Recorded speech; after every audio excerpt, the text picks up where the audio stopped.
It is a sunny Wednesday morning in Jamestown, North Carolina, as I walk into the side entrance of 200 West Main Street, the Jamestown Public Library. In all the Triad, you will never see a library quite like this one. Solid wooden floors, wooden walls, and staircases. I head upstairs towards the front desk. I walk past a mother and her small child, and I walk up to the front desk for my appointment. The kind older woman at the front desk tells me to wait just a minute, and shortly thereafter I'm introduced to two women. The first of these ladies is Mrs. Jamie Cyrus, the acting library manager of the library, and coincidentally a fellow MLIS student at UNCG. We sit down, and during our interview, I asked her about the history of the Jamestown Library, how it came to be, and what makes it special and unique.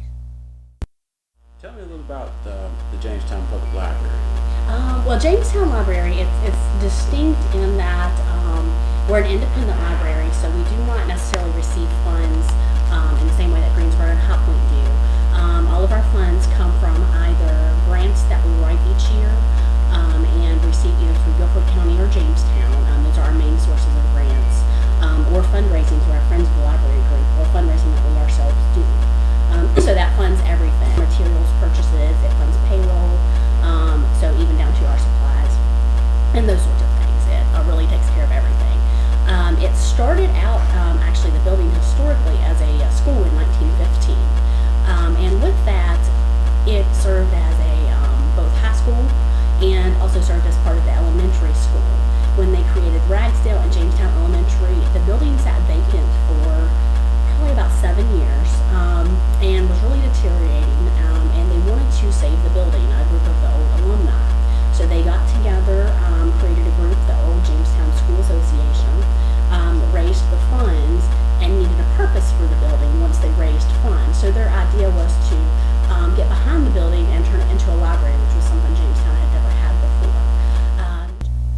I originally came to Jamestown from the perspective of it being a public library with archival and community history.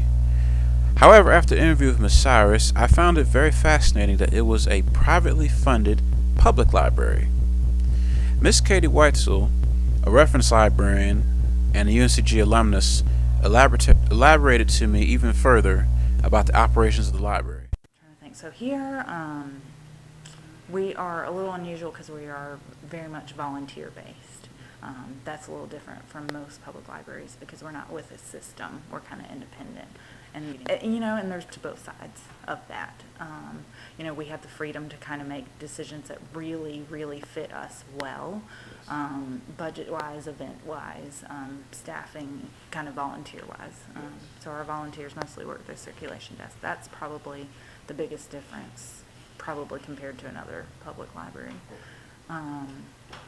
But the volunteers that we choose to help us out up there are dedicated and committed. They come in weekly, so they're reliable. Let's see, we kind of have volunteers who come in for general tasks, some for very specific. One guy just changes light bulbs for us. One just covers books, and then others are like, hey, what do you want me to do today? So the social interaction that way is great. Patron-wise, it's been awesome too. You just get wide gamut of people. Conservative, not quiet, super talkative, wanting to not. I have a lot of people, just who because our building and our layout is very traditional, they really like that. I have to agree with the patrons. The Jamestown Public Library, located in a historic school building, is a one-of-a-kind library in the Piedmont Triad, built by a community for a community.